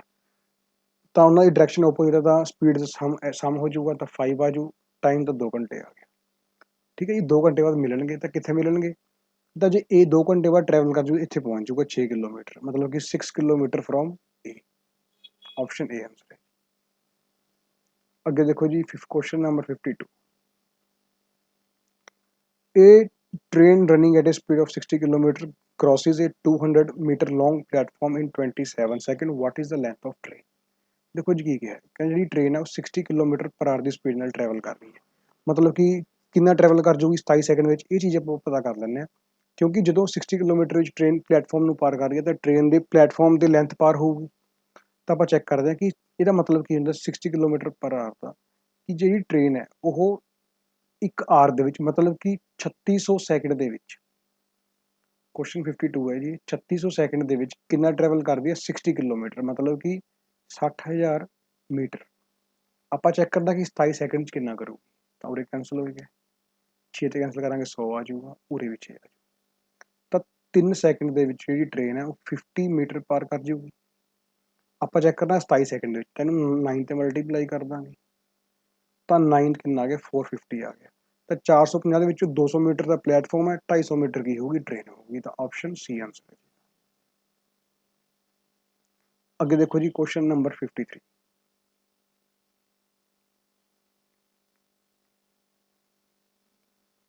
53 है जी a train with 90 kilometre per hour cross a bridge in 36 second.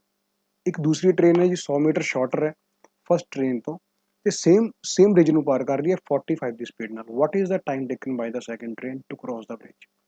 ਦੇਖੋ ਜੀ ਕਿਵੇਂ ਕਰਾਂਗੇ ਆਪਾਂ ਇਸ ਨੂੰ, ਜਿਹੜੀ ਟ੍ਰੇਨ ਹੈ ਫਾਸਟ ਟ੍ਰੇਨ ਦੀ ਸਪੀਡ 90 ਹੈ ਤੇ ਦੂਸਰੀ ਦੀ 45 ਹੈ। ਮੰਨ ਲਓ ਜੇ ਦੂਸਰੀ ਟ੍ਰੇਨ ਦੀ ਲੈਂਥ ਹੀ ਸੇਮ ਹੁੰਦੀ ਤਾਂ ਉਹ ਇਸ ਨੂੰ 72 ਸੈਕਿੰਡ ਚ ਪਾਰ ਕਰਦੀ, 72 ਸੈਕਿੰਡ ਚ ਪਾਰ ਕਰਦੀ, ਕਿਉਂਕਿ ਉਹਦੀ ਜੋ ਸਪੀਡ ਹੈ ਉਹਦੀ ਹਾਫ ਹੈ, ਤਾਂ ਉਹਦਾ ਟਾਈਮ ਡਬਲ ਹੋ ਜਾਂਦਾ। ਬਟ ਉਹਨੇ 100 ਮੀਟਰ ਟਰੈਵਲ ਵੀ ਕੀ ਕਰਨਾ, ਘੱਟ ਕਰਨਾ। ਤਾਂ ਜਿਹੜੀ ਉਹ ਟ੍ਰੇਨ ਹੈ ਇਹਦਾ ਮਤਲਬ ਕੀ ਹੈ ਕਿ ਉਹ 1 ਆਰ ਦੇ ਵਿੱਚ ਕਿੰਨਾ ਟਰੈਵਲ ਕਰਦੀ ਹੈ 45 ਕਿਲੋਮੀਟਰ, ਮਤਲਬ ਕਿ 3600 ਸੈਕਿੰਡ ਚ ਉਹ ਟਰੈਵਲ ਕਰਦੀ ਹੈਗੀ 45000 ਕਿਲੋਮੀਟਰ। ਉਹਨੇ ਸਿਰਫ 100 ਮੀਟਰ ਘੱਟ ਟਰੈਵਲ ਕਰਨਾ, ਮਤਲਬ ਕਿ 100 ਮੀਟਰ ਨੂੰ ਟਰੈਵਲ ਕਰਨ ਵਿੱਚ ਕਿੰਨਾ ਟਾਈਮ ਲੱਗੂਗਾ ਉਹ ਆਪਾਂ ਇਹ ਚੋਂ ਲੈਸ ਕਰ ਦਾਂਗੇ 72 ਦੇ ਵਿੱਚੋਂ। ਠੀਕ ਹੈ ਜੀ, ਉਰੇ ਕੈਂਸਲ ਹੋ ਗਿਆ, 9 ਤੇ ਕੈਂਸਲ ਕਰਾਂਗੇ 4 ਆ ਜਾਊਗਾ, ਉਰੇ ਕਿੰਨਾ ਆ ਜਾਊਗਾ 50 ਆ ਜਾਊਗਾ।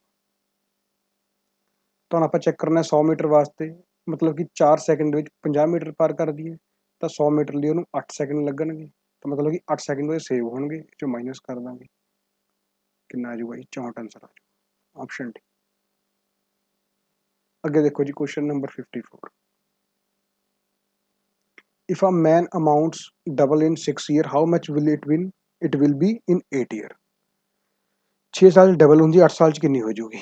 ਤਾਂ ਦੇਖੋ ਜੀ ਕੋਈ ਆਪਸ਼ਨ ਠੀਕ ਨਹੀਂ ਹੈ, ਕਿਉਂਕਿ ਜਦੋਂ 6 ਸਾਲ ਚ ਡਬਲ ਹੋਗੀ 8 ਸਾਲ ਦਾ ਡਬਲ ਤੋਂ ਵੱਧ ਹੋਣੀ ਚਾਹੀਦੀ ਹੈ। ਇਹਦਾ ਸਹੀ ਆਂਸਰ ਆਊਗਾ 2 and 1/3 ਟਾਈਮਸ। ਅੱਗੇ ਦੇਖੋ ਜੀ question number 55।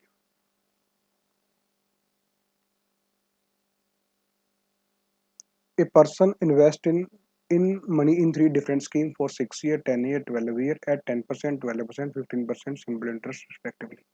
At the completion of each scheme, he gets the equal interest. The ratio of his investment is।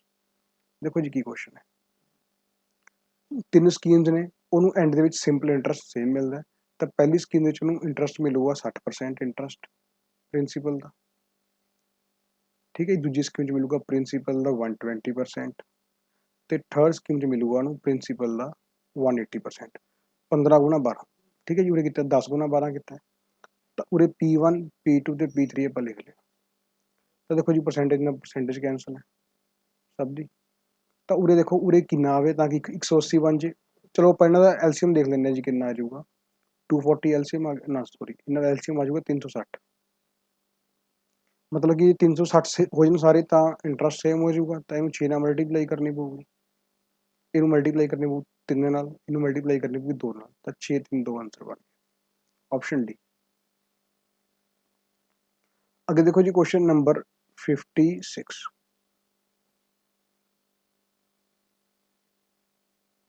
What would be the compound interest accrued on the sum of on the amount of 8400, 12.5% per annum at the end of 3 years?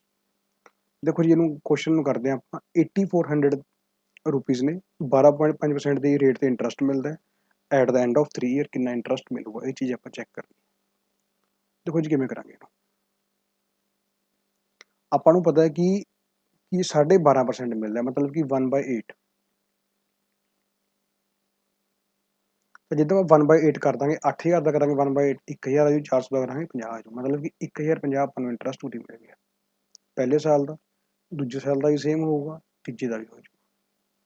तो यदा आप निकालांगे 1/8 तो option देखो जी उरे A option तो cancel होगी क्योंकि 3000 3100 का इंटरस्ट वैसे ही बन चुके हैं।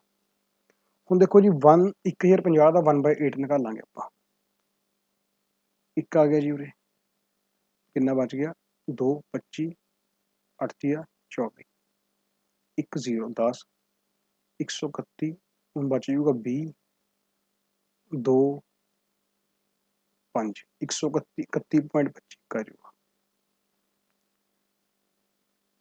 ठीक है जी ये अप्रोक्सीमेट जे आप देखिए क्योंकि ऑप्शंस दूर दूर ने काफ़ी तो 3150 तो उरे आ गया तो यदा 1/8 एक एक्सट्रा होर हो जाऊगा मतलब कि 22-23 आ जाऊगा उरे भी। तो आप ऑप्शन चेक कर लेना क्योंकि बहुत दूर दूर नहीं है ऑप्शन 3150 एक आ गया 300 400 एक आ गया तो 20 रुपये होर ऐड कर देंगे आप तो आ जाऊगा 3500 के नेड़े नीयर अबाउट आऊगा ऑप्शन बी बनती सिर्फ।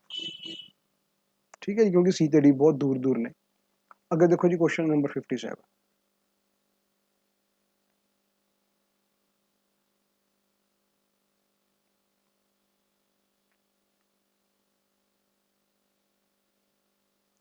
57 है जी what will be the difference between simple interest on CI on a sum of 15,000 for 2 year at the same rate of interest at 12% per annum.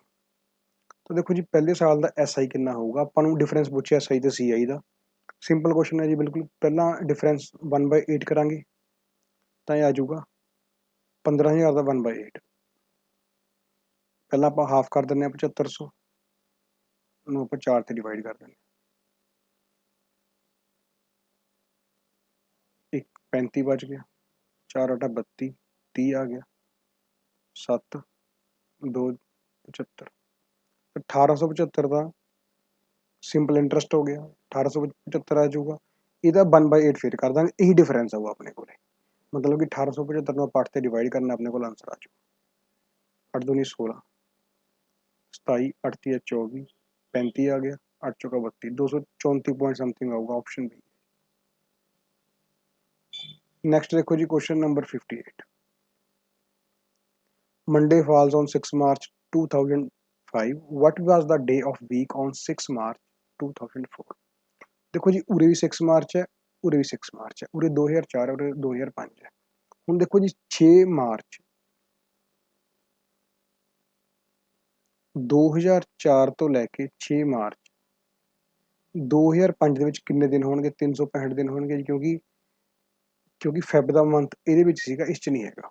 ਠੀਕ ਹੈ ਜੀ ਤਾਂ ਹੁਣ ਦੇਖੋ 365 ਦਿਨ ਦੇ ਵਿੱਚ ਆਪਾਂ ਦੇਖੀਏ ਇਹ ਕਿੰਨੇ ਬੰਦੇ ਹੁੰਦੇ ਨੇ 52 ਵੀਕਸ ਐਂਡ 1 ਡੇ ਤਾਂ 52 मतलब कि 5 ਮਾਰਚ ਨੂੰ ਕਿਹੜਾ ਦਿਨ ਹੋਊਗਾ 5 ਮਾਰਚ ਨੂੰ ਡੇ ਹੋਊਗਾ ਮੰਡੇ ਸੌਰੀ ਉਰੇ ਆਪਾਂ ਚੈੱਕ ਕਰਦੇ ਹਾਂ ਜੇ ਉਰੇ देखो उरे मान लो उरे पहला मंडे है उरे आप सपोज कर लें उरे किहड़ा डे संडे है वैसे तो ਆਪਾਂ ਨੂੰ गिवन नहीं हैगा ਤਾਂ ਜੇ ਉਰੇ ਸੰਡੇ ਹੋਵੇ ਤਾਂ ਉਰੇ ਡੇ ਕਿਹੜਾ ਹੋਊਗਾ ਉਹ ਚੀਜ਼ ਆਪਾਂ ਚੈੱਕ ਕਰਨੀ ਹੈ।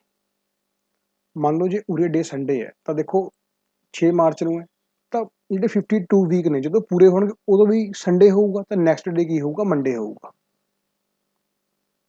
मतलब कि ਨੈਕਸਟ ਜਦੋਂ ਜਿਹੜਾ ਨਵਾਂ ਸਾਲ ਜਦੋਂ ਜੇ ਆਪਾਂ 2004 ਦੇ ਵਿੱਚ ਸੇਮ ਡੇ ਦੇ ਵਿੱਚ ਜੇ ਆਪਾਂ ਅੱਗੇ ਜਾਵਾਂਗੇ 2005 ਤਾਂ ਉਦੋਂ ਨੈਕਸਟ ਡੇ ਹੋਊਗਾ। ਤਾਂ ਹੁਣ ਆਪਾਂ ਨੂੰ 2005 ਦਾ ਗਿਵਨ ਹੈ 2004 ਦਾ ਪਤਾ ਕਰਨਾ ਆਪਾਂ ਉਲਟਾ ਕਰਨਾ ਹੈ ਤਾਂ ਮਤਲਬ ਇੱਕ ਦਿਨ ਆਪਾਂ ਪਿੱਛੇ ਜਾਵਾਂਗੇ। ਤੇ ਜੇ ਉਰੇ ਪਹਿਲਾਂ ਮੰਡੇ ਹੈ 2005 ਦੇ ਵਿੱਚ ਤਾਂ ਸੰਡੇ ਹੋਊਗਾ 2004 ਦੇ ਵਿੱਚ ਆਪਸ਼ਨ ਏ ਆਂਸਰ ਹੈ ਜੀ ਇਹਦਾ। ਠੀਕ ਹੈ ਜੀ ਇਸ ਤਰ੍ਹਾਂ ਦੇ ਕਾਫੀ ਕੁਐਸਚਨ ਆਉਂਦੇ ਨੇ ਇਹਨੂੰ ਆਪਾਂ ਵੈਸੇ ਵੀ ਯਾਦ ਕਰ ਸਕਦੇ ਹਾਂ ਇੱਕ ਦਿਨ ਪਿੱਛੇ ਹੀ ਹੋਊਗਾ ਜੇ ਲੀਪ ਈਅਰ ਨਾ ਹੋਵੇ। ਅੱਗੇ ਦੇਖੋ ਜੀ question number 59 on what dates of April 2001 did the Wednesday fall। ਦੇਖੋ ਜੀ ਕਿਵੇਂ ਕਰਾਂਗੇ ਦੇਖੋ ਜਦੋਂ 2000 ਸਾਲ ਹੋ ਜਾਂਦੇ ਨੇ ਪੂਰੇ ਜਿਹੜੇ ਉਦੋਂ ਔਡ ਨੰਬਰ ਆਫ ਡੇਜ਼ ਆਉਂਦੇ ਨੇ ਇਹ ਚੀਜ਼ ਆਪਾਂ ਨੂੰ ਉਰੇ ਦਿਖਣੀ ਪੈਂਦੀ ਹੈ ਔਡ ਡੇਜ਼।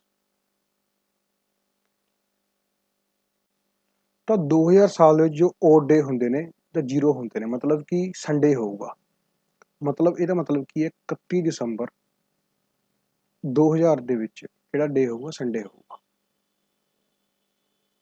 ਕਿਉਂਕਿ ਜਦੋਂ ਔਡ ਡੇ 0 ਨੇ ਤਾਂ ਕੀ ਹੁੰਦਾ? ਸੰਡੇ ਹੁੰਦਾ। 0 ਕਿਹਦਾ ਕੋਡ ਹੁੰਦਾ? ਸੰਡੇ ਦਾ। ਹੁਣ ਆਪਾਂ ਚੈੱਕ ਕਰਨਾ ਹੈਗਾ ਅਪ੍ਰੈਲ ਦੇ ਵਿੱਚ, ਮਤਲਬ ਅਪ੍ਰੈਲ 'ਚ ਕਦੋਂ ਕਿ ਸੰਡੇ ਆਊਗਾ, ਸੌਰੀ ਕੀ ਆਊਗਾ? ਬੁੱਧਵਾਰ ਆਊਗਾ, ਇਹ ਆਊਗਾ ਵੈਡਨਸਡੇ। ਤਾਂ ਹੁਣ ਦੇਖੋ ਜਿਹੜਾ ਮਹੀਨਾ ਜਨਵਰੀ ਦਾ 31 ਦਿਨ, ਉਦੋਂ ਬਾਅਦ 2001 ਦੇ 28 ਦਿਨ, ਫਿਰ 31 ਦਿਨ, ਤਾਂ 90 ਦਿਨ ਹੋ ਗਏ ਜੀ ਟੋਟਲ। ਇਹ ਤਾਂ 7 ਵੀਕ 7 ਤੇ ਡਿਵਾਈਡ ਕਰ ਦਿੰਦੇ ਹਾਂ, 7 ਤੇ ਡਿਵਾਈਡ ਕਰਾਂਗੇ ਆਪਾਂ 84 ਪੂਰਾ ਆ ਜਾਊਗਾ, 6ਵਾਂ ਦਿਨ ਆ ਜਾਊਗਾ 6th ਡੇ। ਮਤਲਬ ਕਿ 31 ਮਾਰਚ ਨੂੰ 6 ਔਡ ਡੇ ਆਉਣਗੇ ਅੱਗੇ, ਤਾਂ 6ਵਾਂ ਕੋਡ ਕਿਹਦਾ ਹੁੰਦਾ? ਸੰਡੇ ਦਾ।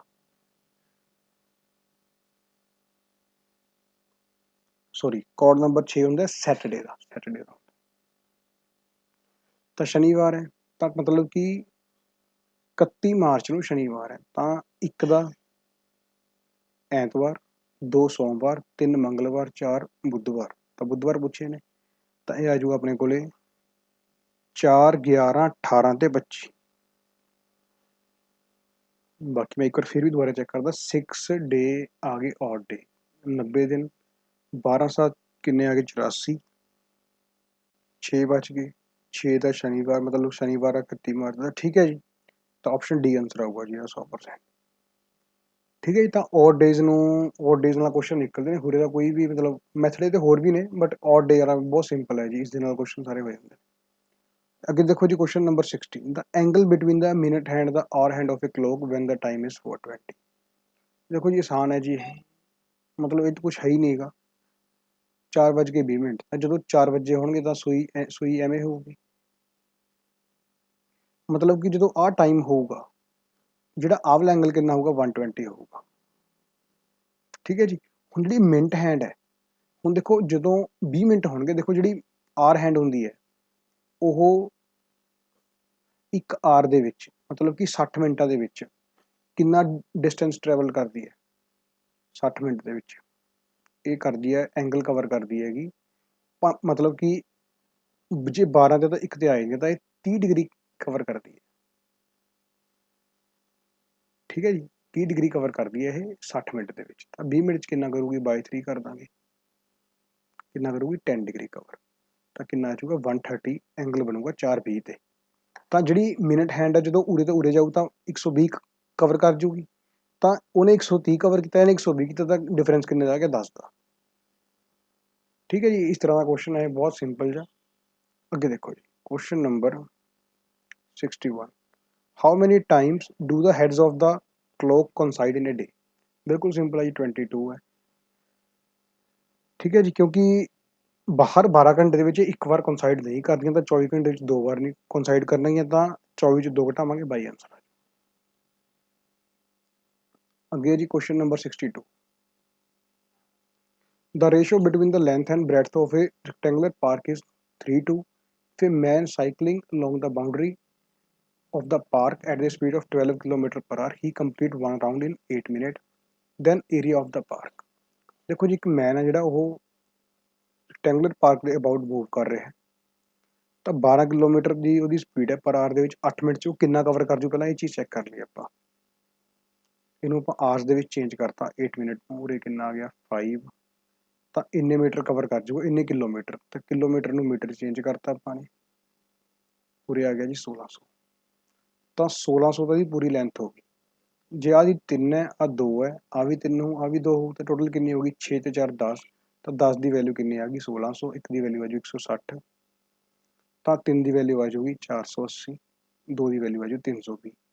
ਕੀ ਪਤਾ ਕਰਨਾ ਜੀ ਆਪਾਂ? ਇਹਦਾ ਏਰੀਆ, ਤਾਂ 480 ਨੂੰ 320 ਨਾਲ ਮਲਟੀਪਲਾਈ ਕਰ ਦਾਂਗੇ, ਪਿੱਛੇ 2 ਜ਼ੀਰੋ ਆਉਣਗੇ, ਤਾਂ ਆਪਸ਼ਨ ਬੀ ਜਾਂ ਸੀ ਹੋ ਸਕਦੀ ਹੈ।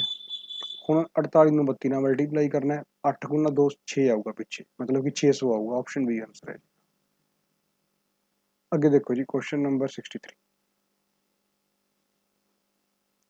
A garden is 24 meter long and 14 meter wide. There is a path 1 meter wide outside the garden along the side. If the path is constructed with square marble tiles of 20 by 20 centimeter, the number of tiles required to cover the path. देखो जी की है, ਤਾਂ ਇਹਦੇ 1 metre ਚੌੜਾ ਇੱਕ ਰਸਤਾ ਬਣਾਇਆ ਹੋਇਆ ਹੈਗਾ।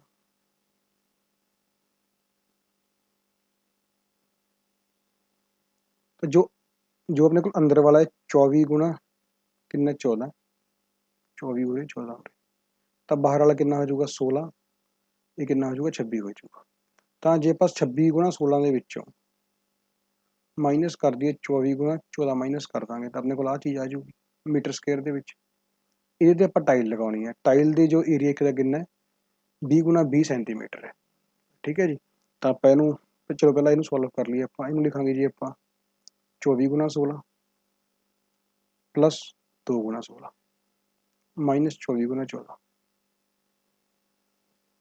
ठीक है जी, ये आह चीज़ माइनस हो गई, बच जूगा 2 गुना 24 मतलब 48 प्लस 32। तो 80 मीटर स्क्वेयर टाइल लगनी है। तो एक टाइल का एरिया कितना 20/20 मतलब कि जो आप मीटर चेंज कर दिए 1/5 इंटू 1/5 1/25 हो जाऊगा। तो 25 उपर मल्टीप्लाई हो जाऊ 25 गुना 80 आंसर है जी। 25 40 करते हैं 1000 उरे बन जाऊगा 2000 ऑप्शन सी आंसर आ गया। अगे देखो जी question number 64।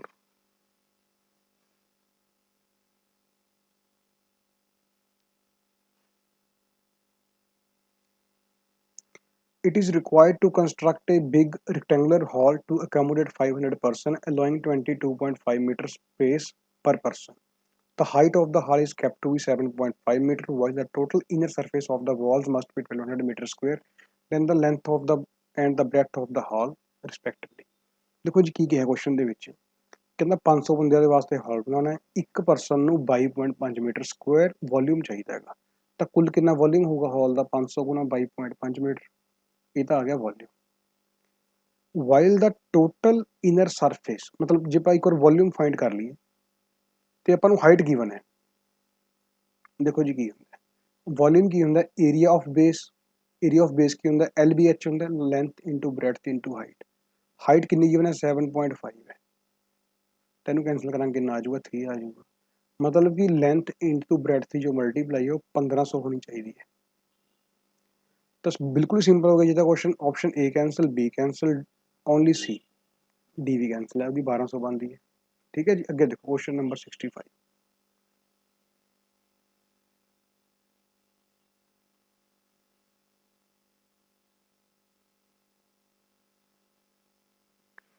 A plot of land in the form of a rectangle has dimension 240 into 180. A drainlet 10 meter wide is dug all around it, and the earth dug out is evenly spread over the plot, increasing the surface level by 25 centimeter. The depth of the drainlet is। देखो जी की क्या question ਦੇ ਵਿੱਚ ਕਹਿੰਦਾ ਇੱਕ 240 ਬਾਈ 180 ਦੀ rectangle ਹੈ।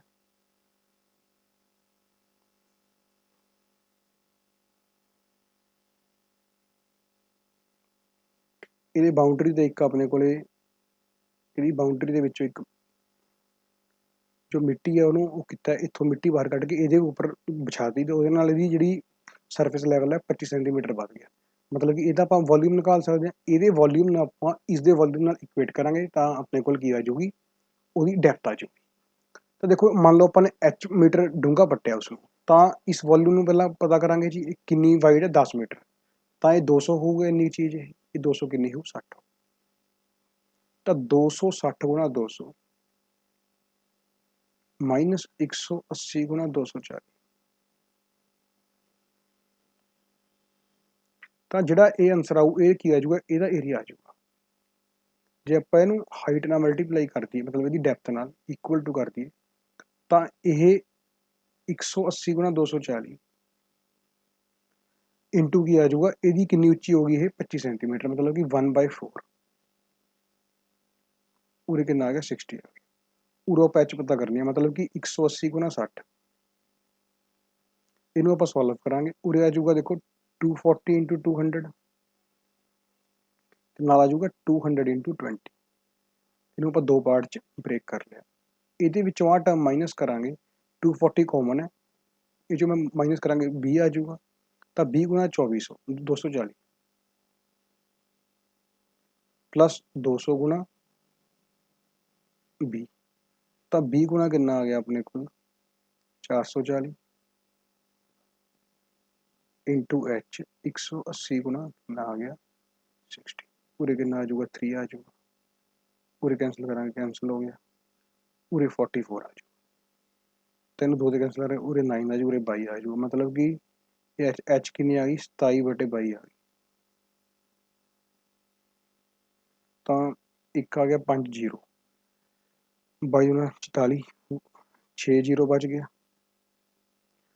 22 दूना 44 फिर आ गया 160 आ गया 22 का 132 22 7 आ जाऊगा 1.227 ਆ ਰਿਹਾ ਜੀ ਤਾਂ ਆਪਸ਼ਨ ਸੀ ਆਨਸਰ ਹੈ ਜੀ ਠੀਕ ਹੈ ਜੀ ਤਾਂ ਇਹ ਆਪਣੇ ਕੋਲ ਮੈਥ ਕੰਪਲੀਟ ਹੋ ਗਿਆ ਮੈਥ ਦੀ ਆਨਸਰ ਕੀ ਹੋ ਗਈ ਸਾਰੀ ਤਾਂ ਜੀ ਤੁਹਾਨੂੰ ਪੀਡੀਐਫ ਮਿਲ ਜੂਗੀ ਠੀਕ ਹੈ ਜੀ ਤਾਂ ਮੈਥ ਬਹੁਤ ਈਜ਼ੀ ਸੀਗਾ ਮਤਲਬ ਕਿ ਟਾਈਮ ਤੇ ਕਵਰ ਹੋਣ ਵਾਲਾ ਸੀਗਾ ਠੀਕ ਹੈ ਜੀ ਜਿਹਨੂੰ ਨਹੀਂ ਹੋਇਆ ਮਤਲਬ ਕਿ ਉਹਦੇ ਮੈਥ ਦੇ ਵਿੱਚ ਕਮੀ ਆ ਉਹਨੂੰ ਇੰਪਰੂਵ ਕਰ ਸਕਦੇ ਹੋ ਠੀਕ ਹੈ ਜੀ ਤਾਂ ਤੁਸੀਂ ਪਲੇਲਿਸਟ ਦੇਖ ਕੇ ਉਹਦੇ ਵਿੱਚੋਂ ਕਾਫੀ ਚੈਪਟਰਸ ਨੇ ਮੈਥ ਦੇ ਉਹ ਦੇਖ ਸਕਦੇ ਹੋਗੇ ਥੈਂਕ ਯੂ